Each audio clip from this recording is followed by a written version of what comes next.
Hey everybody, it's Joe Trippi, and welcome back to That Trippi Show with my co-host, Alex Sashlow. You know, Alex says the most common question we've gotten this whole summer is, where do we go from here? So over the next few weeks, Alex and I are going to tackle this with the help of some of our very special guests. Today we welcome Congressman Tom Suozzi. You remember his big special election win in a Trump district that was really a bright spot of the last cycle. So now we're asking, in a world filled with noise, what's the path moving forward? Congressman, so glad you're here to help us figure that all out. Welcome. Thank you, Joe. Really appreciate it. Always admired your work. Alex, thanks so much. Appreciate you guys having me on. Alex, where do you want to get started, my friend? Joe, I think you hit the nail on the head with all the noise, and Congressman definitely want your take. What's going on in the Hill last week? Obviously, the shooting and death of Charlie Kirk has really kind of turned up the volume in a lot of ways, just about in every sector. We keep getting these questions like, when does the fever break? What's going to happen? Congress, I want to kind of hear what you're seeing, what you're hearing from your constituents, and what's the way out of this? I think that people are really sad. I think it's very upsetting that we've devolved to this awful place. I think that people are afraid. I know that members are afraid. People are worried about their safety. I think that people are concerned. So I think that the way forward, there's two things. One, I would have never said this when I was younger, but I feel it so strongly now as somebody who's been doing this a long time and who's 63 years old, is leadership matters. Leadership, you have to have leadership. And when, the president not leaning into the idea of like, let's unify the country and let's bring us together is really a challenge for all of us. So we need to see leadership emerge elsewhere where, the natural inclination of everybody is punch, counterpunch. You hit me, I'm going to hit you back. That's just normal. But that's not going to work. If we keep on doing an eye for an eye, everybody's going to end up blind. So we've got to keep on talking about the need for us to come together as people, as humans, as Americans, to try and find solutions to the problems that we face. The second thing is we have to think of what are the institutional, systemic things that need to be addressed. A lot of this is fueled by the internet. And, Tom Friedman wrote a book years ago called Thanks for Being Late. But one of the things he talked about is that how social media and the internet are great for the makers, the people who want to do great things to spread the word, but it's also empowering of the breakers, the people that want to make it all burn and crash. And so we need to figure out the legislative things we need to do to try and get control of, and we don't really even know how it's affecting us because it's moving so fast. But, Section 230 of holding the platforms accountable for republishing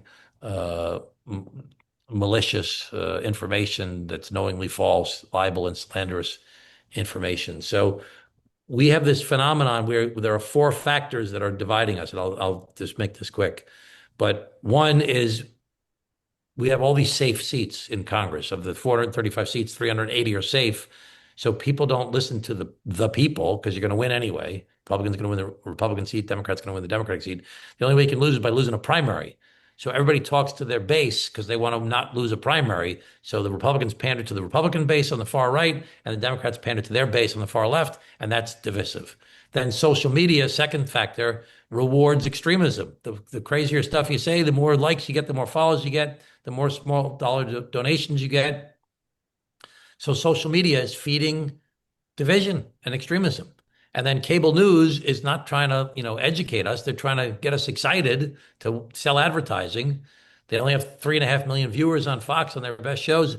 They only have 1.5 million viewers on MSNBC's best shows, 350 million people in America, small population, but they're feeding these extreme messages. So primaries, social media, cable, all feeding division. And then the thing we have to be most concerned about, that I think is the most important thing that we need to be recognizing, is that our foreign adversaries are using our social media and using our free speech, and they are promoting division whenever they can.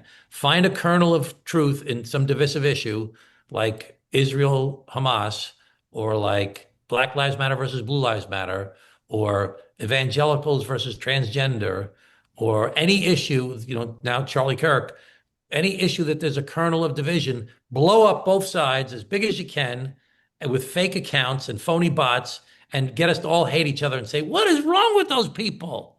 And this is all corrupting us. So we have to be conscious of it, and we have to make changes. We have to have leadership, and we have to make some systemic changes. You know, I've been on a lot of calls where your name comes up, or you've been on them, calls about how to, get the Democratic Party's message better, or how do we come together. And I think it's one of the reasons I wanted you on, because I know how this is like really, it burns in you about how we have to do this. And it does get back to that special election. George Santos, he won that district with Trump. And then in November, you won by 2.5 points by, I think, Trump won by 19,000 votes in November. Our you know, Democratic brand is toxic. And if you poll the American people and you say, what are the issues you care about the most? They will say the economy / affordability is number one. Immigration is number two. Taxes is number three. Crime is number four. And healthcare is number five. If you ask those same people, what are the Democrats focused on? They say choice, LGBT protections, healthcare. So there's a little bit of crossover with healthcare, saving democracy, and climate change. Now, these are all important issues. I got a good record on each of these issues, but we're not going to win elections. And if we can't win elections, we can't work on any of these issues unless we talk about the issues that people are talking about: affordability, immigration, taxes, crime, and healthcare. So I think there's a movement right now for us to focus on healthcare, which is good because we have some credibility in healthcare, and it's an issue that people care about. And we're going to see prices go up dramatically, specifically related to Republican policies related to the not reinstituting the premium tax credits. I have a bill on that to extend them. And secondly, all the Medicaid cuts, these are all going to affect everybody's health insurance prices. They're all going to go up, and it's going to go up specifically related to policies of this administration. So we need to lean into that. But we also need to talk about the other factors that are making affordability difficult for you. President Trump said when he got inaugurated, I was there in the room, he said, we are going to rapidly reduce prices. Well, prices are not rapidly reducing. They're going up. And they're going up because of 5 things specifically related to this administration's policies. The healthcare one I already mentioned, and what they did in the big, beautiful bill, which we don't call it that, but the big, beautiful bill, and the healthcare premiums. But also in that bill, they cut the subsidies for energy projects. Now, when we're seeing energy use go through the roof because of the data centers, they cut all the subsidies for all these green energy projects that were ready to go. So that's going to cause your utility bills to go up. And then the deficits. They're going to have the biggest deficit in the history of the country from the BBB. Biggest deficit ever. That's not hyperbole. The biggest ever. That causes upward pressure on interest rates. So we may see a cut of 0.25% or 0.5% this week, but we can't go more than that because of the fact that there's upward pressure on interest rates because the deficit is so big. So these 3 things related to their bill are causing an upward pressure. Add to that the tariffs. No brainer. That's causing prices to go up. And 5th is the immigration policy. We're deporting all these people, and other people are leaving voluntarily, and we're losing people who are working. We have empty spots in jobs that have to be filled either with people getting overtime or paying people more money to come and take those jobs. So these are all causing upward pressure on prices. Congressman, you're one of kind of your hallmarks. I think you're really good at saying, "I'll tell you there's 3 things why," or "I'll tell you there's 5 things why," and you kind of make a pretty cogent list. But if you look at, for example, what's happening in Virginia right now in the governor's race, where the way the Republicans are eating into Spanberger's supposed lead in the polls is they've just been hammering the trans issue. You got hammered on immigration last year, and you got through it. I mean, it was some abortion versus immigration in the special, but ultimately you were able to kind of find a way to like talk to people in a way like you kind of have been here. I'm curious as what you've been seeing both behind the scenes and what you're trying to do. How do we come back against such a very simple message that really all they need to do is either say the word transgender or say the words illegal immigration, and it gets their people where they need to be? Well, it's kind of part of our brand is as a whole that, we have this kind of like soft, anti-traditional type of image that we have. One of the things that I do is I attend the bipartisan prayer breakfast, and I'm trying to encourage the Democrats to have a Democratic prayer breakfast. And we've actually done a few of them. We have to lean into some of that stuff. There's more people than you think in the Democratic Party that are people of faith, but they don't talk about it. As far as the transgender issue goes, we have to treat people like human beings. And, there's so many people. When we first lost in November, I had been calling the Harris campaign during the lead up to the November elections, and I said we have to say something about boys and girls sports. And I came out the day after the election and said, I don't think boys should be playing in girls sports. Now, I got a lot of pushback on that, and it was the wrong language that I used. And I actually took a training class about the language and talked to other people about it. And I don't say boys and girls sports anymore. I say I don't think that transgender women should be playing in competitive women's sports, which is the proper language. But the bottom line is this scares people. I mean, people are not comfortable talking about this. And I don't think that people are hateful. I don't think that people, we have to recognize that there are a lot of families that suffer through this issue. Parents that are worried about their children that are so conflicted, that are facing, bullying, and, there's mental health issues involved as well. And it's a very hard issue. And we need to continue to be empathetic and thoughtful. But at the same time, I voted the other day for a bill that the Republicans had an amendment to the National Defense Authorization Act that said the superintendent will not allow males to play in female sports. Okay, well, that's okay. I mean, that's pretty straightforward. So I think that I've talked to a lot of people about this stuff, and it's a language issue. It's a way to figure out how to move forward in a way that does not say to people, we don't care what you think. We don't care that this is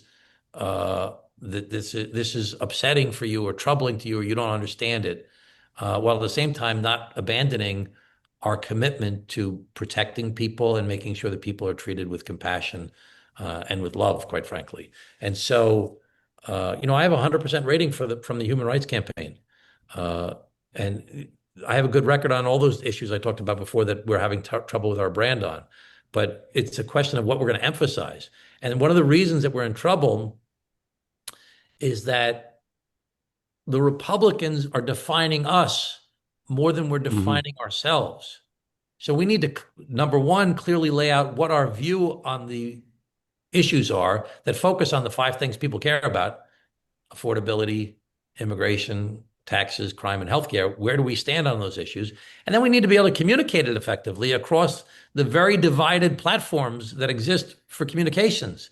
It used to be just, traditional media, but now it's traditional media, it's social media, it's podcasts like this show. There's the 500 top podcasts in America, 400 are right-leaning, 100 are left-leaning, and of the 100 left-leaning ones, 50 of them beat the you-know-what out of the Democrats on a regular basis.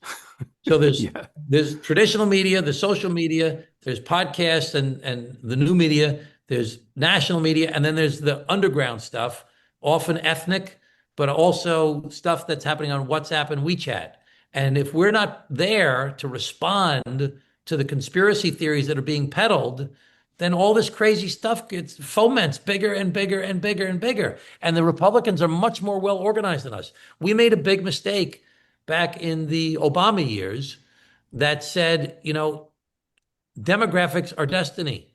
We are going to win no matter what because America's changing, and from now on, we're going to have everybody become a Democrat. Young people are going to be Democrats. People of color are going to be Democrats. We're fine. Everything's good. While the Republicans were organizing, and we are behind, and we lost a lot of votes from African Americans, Latinos, and Asians and South Asians, of which I have a lot in my district, who are traditional people who were more afraid of the crazy Democrats than they were of the crazy Donald Trump. So we have got to recognize that a lot of people who voted for us historically just because they thought the Republicans had too many racists in their ranks, and they stuck with the Democrats, many of them are very traditional people: Chinese, Korean, Indian, Pakistani, Latinos, African Americans. These are traditional people. A lot of churchgoers follow religion, family, education, public safety. They stuck with us for a long time, but they're saying, no, I'm scared of what you guys are peddling. So we lost a lot of those votes. We got to get them back. And now they're doing that, with crime. You can't keep saying that, well, crime's going down everywhere. Better answers, like we need more well-trained cops, not troops in our cities. But you don't even really hear that kind of a crisp message out of our side. We've got to win. We got to win in 2026. If we don't win in 2026, then we got to be worried. We can't solve every problem now in the minority. What we got to focus on is winning in 2026, and then we could have a lot more power, quite frankly, to affect the debate that's going on right now. One of the things I'm leaning on into related to public safety and crime is on immigration. Right. Is let's stop focusing on raiding businesses and separating families, and let's focus on going after the cartels at the southern border. Because the cartels at the southern border are a multi-billion dollar enterprise. They make billions of dollars every quarter, and they are smuggling drugs and trafficking human beings. And one of the reasons that they flooded the zone at the southern border was not only to make money from the people that had to pay them to take them to the southern border and to cross their territories, but also while they overwhelmed the southern border and the Border Patrol were busy processing asylum cases, most of which were not legitimate. 85% were ultimately denied, but it takes 6 to 8 years to resolve them because the system was so overloaded. But while they're distracted by processing asylum claims, they are smuggling in more drugs and they are smuggling in more sex trafficking and other human trafficking victims. So where they make even more money. So let's stop Democrats versus Republicans and let's focus on our common enemy, which are the cartels that are exploiting people, making billions of dollars, and trying to ruin our country in the process. So that's a way to be tough on crime, tough on the cartels, but also saying we're misdirecting our attention to the interior of our country and getting all these people that are going to work 6 days a week and going to church on Sunday. That should not be who we're focusing on. We should be focusing on the criminal enterprises that are trying to corrupt our borders. Congressman, to that point, I mean, and even the language you use to just frame that issue is so different than what we're hearing out of, honestly, most other people on our side of the aisle. I mean, you take something like immigration. I know you're a co-chair of the Problem Solvers Caucus. For our listeners, there's 25 Democrats and 25 Republicans that attempt to actually solve some of these problems in more of a bipartisan way. One of our listeners, actually, this is, I think, the shortest question we've ever gotten. It's 3 words, the question, and this is from Suzanne in Virginia. She just wanted to know, is bipartisanship dead? No. I think that there's a real hunger for bipartisanship certainly among the people, but even in members of Congress, they want to do it. The problem is that a lot of people are scared of their base. John F. Kennedy wrote a book called Profiles in Courage. It was after 175 years of American history. And it was about people that stood up to their own party to do what they thought was the right thing for the country. But there were, after 175 years, there were only 8 people in that book. So, I mean, it's not easy to stand up to the base of your party. And so I think there's a hunger to do bipartisanship. It just takes a lot of work and you're going against the tide. And that's why, like I said, leadership matters. You've got to constantly work because you know what it is? You have to build trust with each other. You can't just say, I want to be bipartisan. And the guy says, I want to be bipartisan too. You have to talk with each other. You have to make sure that nobody's going to leak your conversations. You have to make sure you're not going to snake the person that you were working with in another forum. You got to build trust and you have to build camaraderie, and it takes time and effort. When I first came back in January of this year, Josh Gottheimer, who is the chair of the Problem Solvers Caucus, was running for governor. He had been there for too many terms as the chair, so they needed a new chair, and I stepped up, and my colleagues unanimously endorsed me. But I had to rebuild the trust that we had because everybody was fighting because the Republicans were mad at the Democrats and vice versa because we didn't support Kevin McCarthy to stay as speaker. But McCarthy didn't offer to negotiate at all, and so they ended up with that whole debacle they went through as far as trying to pick a new speaker. So we had to rebuild the trust. I feel like we're getting there now. Now that we've gotten past the reconciliation bill, we're starting to meet more, we're talking more, people have more free time, and we're trying to build some trust with each other. So bipartisanship is not dead. We just did a bipartisan trip to the border with the problem solvers, 3 Democrats, 3 Republicans. We got to do 3 things. We got to secure the border permanently. We got to fix the broken asylum system. mainly not letting asylum applications in between the ports of entry. And number three, we got to treat people like human beings and address the issue of legalization work permits for people. And we need to build a coalition of business, badges, and the Bible. Business, we need the workers. Badges, local law enforcement doesn't want to deal with this federal problem. They don't want to ruin their trust with their local community because that ruins community policing. And number three, the Bible, treat people like human beings. I mean, like nobody likes the idea of separating families, or you have these mixed status families where you got someone with a green card and you got kids who were born here and the father is not proper, doesn't have the proper documentation. Now they want to deport the father and take him away from the mother and kids. So it's just a lot of work. Everything's a lot of work. We're about to go through a lot of primaries and looking ahead into 2028, a lot more primaries where a lot of people running for office as Democrats are a lot louder than you are and a lot less willing to hear out the other side, so to speak, whether it's on an issue like Gaza or et cetera. As we're looking forward, as we get back to the whole what's the way forward, what do you see as the path as we're starting to navigate these primaries? And for our listeners, like what should we be looking for and what should the goal be? Well, the goal has got to be to, if you're a Democrat, the goal should be that you want to win. I mean, you want to win so that we can actually fix the problems that we're causing so much anxiety in our country. And we're not going to win unless we talk about the things that people care about, the issues that I mentioned earlier. And we have to do the work that's necessary. And this performance stuff that everybody does, just how am I going to get more? We have to do it, but it can't be your sole focus just to get more likes and more follows and more small dollar donations. We have to actually do the work. And the way forward is to rely on basic values. When I was in seventh grade, Sister Ruth said, the world is moving so quickly these days. And she was talking about the space race and like this when the microwave came out probably, and some sort of electronic things and some drug things. The world is moving so quickly that we don't have the time to stop and think about how this is affecting us. And that was the 70s. Think about how fast everything moves today. I mean, everything's moving every single minute. There's something changing. And so you cannot, in this constantly changing world with so many decisions that have to be made on such a rapid basis, rely on anything or anyone. You can't rely on your spouse or your friends or your children or your parents or your business friend. You can't rely on anybody except your values. You have to have a set of values that when I have to make a tough decision in a rapidly changing environment on a quick basis, what do I believe in? What's right and what's wrong? And we have to get back to our basic fundamental values.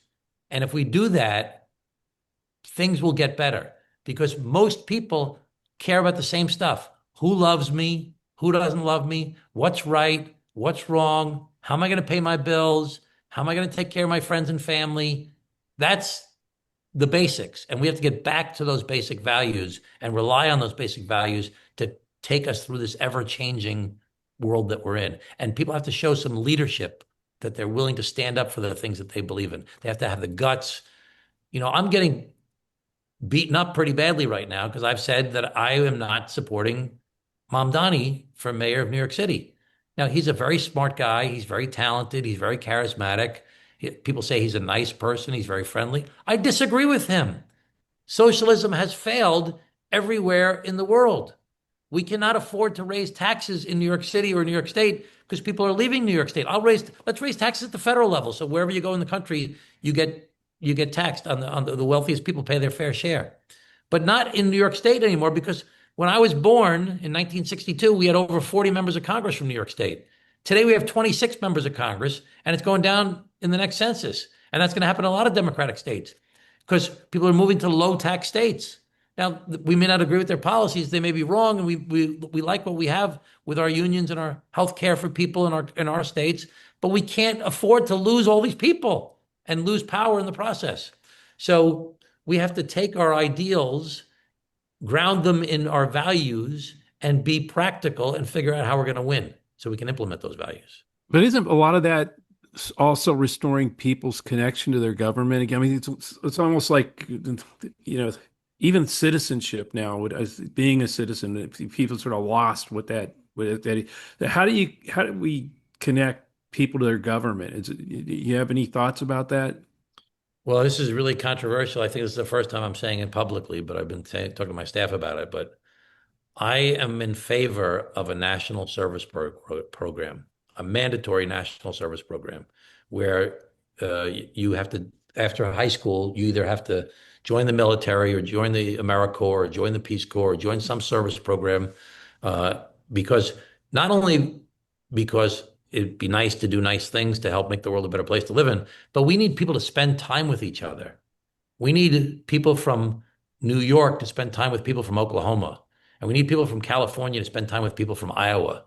And we need to have rich people spend time with lower income people. And we need to have black people and white people and brown people and yellow people spend time with each other. And people who are religious and people who are not religious, people who are Christians versus Jews, they got to spend time with each other. If you look at The Greatest Generation, you ever see the movies, the World War II movies? You always have the guy who's like the sharpshooter from Kentucky, Right. and then you got a guy from Brooklyn, the Italian guy, and then you got a Jewish guy, and then you got some rich waspy guy, and unfortunately, you don't have any black people because they were not integrated in the army at the time. But people spent time with each other, and they got to know each other, and they're different, and they went through experiences with each other.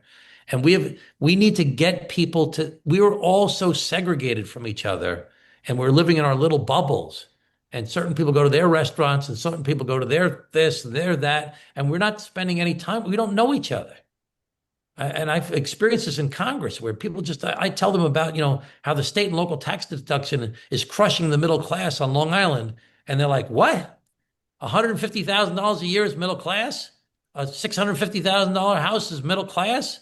If you were in Oklahoma, you'd be with $150,000 a year and a $650,000 house. You'd be living in a gated community. You'd be a member of the country club. So we're just living in these different worlds. I'm shaving in the gym, and the guy next to me says, "Yeah, we're going home for Thanksgiving. The kids have off for the first day of deer hunting season." I was like, "What? They have off for the first day of deer hunting season?" I said, our kids have off for the first day of Rosh Hashanah. What are you talking about? It's like we do deer roast, we do deer sausage. We're gonna kill 500,000 deer this year. And how many deer do you have? But kids win a shotgun from selling the most cookies in school. I mean, people don't. These are different worlds we're living in. We have to spend time with each other to understand each other. That's one of the things I work so hard at in Congress. Is just it's for the problem solvers. I go to the bipartisan prayer breakfast. I go to a workout class, and I talk to people. I mean, you have to get to know each other better. No, I can attest. Like I said, I've been on a call with this group or that group, and you're there. No, talking about better messaging or how to bring people together. I mean, and that's one of the reasons. You and I even may disagree on time to time on a specific issue, but I think no one's been out there had been more energy to find that path forward that we need to find. And I really am grateful that you were able to come on our podcast and get your view out there with our listeners. I think it's real important that we got you on, and look forward to having you back as we continue on this path to win in 2026. Thank you, Joe. I really appreciate the work you're doing. Alex, thanks so much for having me on. Really, you said something important. You said, we may disagree about stuff. Think about the people that disagree with each other so much from the right and the left these days. We can disagree without holding each other in contempt. We have to move beyond this idea that you could, maybe this Charlie Kirk thing is an opportunity, because I don't really know much about Charlie Kirk. And I don't know about the things that he was proselytizing about. But one of the things you hear over and over again is he would disagree with people, but he would have a civil debate with them. Well, that is a very positive thing that we should be encouraging. We should be trying to encourage people that disagree with each other to just at least have a conversation and not to hate each other just because you have a completely different view than I do. So we have to figure out how to get to that place. That's the only way forward for our country. Thanks, Congressman, for coming on, and thanks everybody for listening to That Trippi Show. This podcast will always be free and is part of Lincoln Square. Check out the latest at lincolnsquare.media. Also, if you're listening to this episode on YouTube, please like and subscribe to get alerts when we post the next episode. You can always send us a question to thattrippishow@gmail.com or leave us a question and review on iTunes. We'll see you on Friday.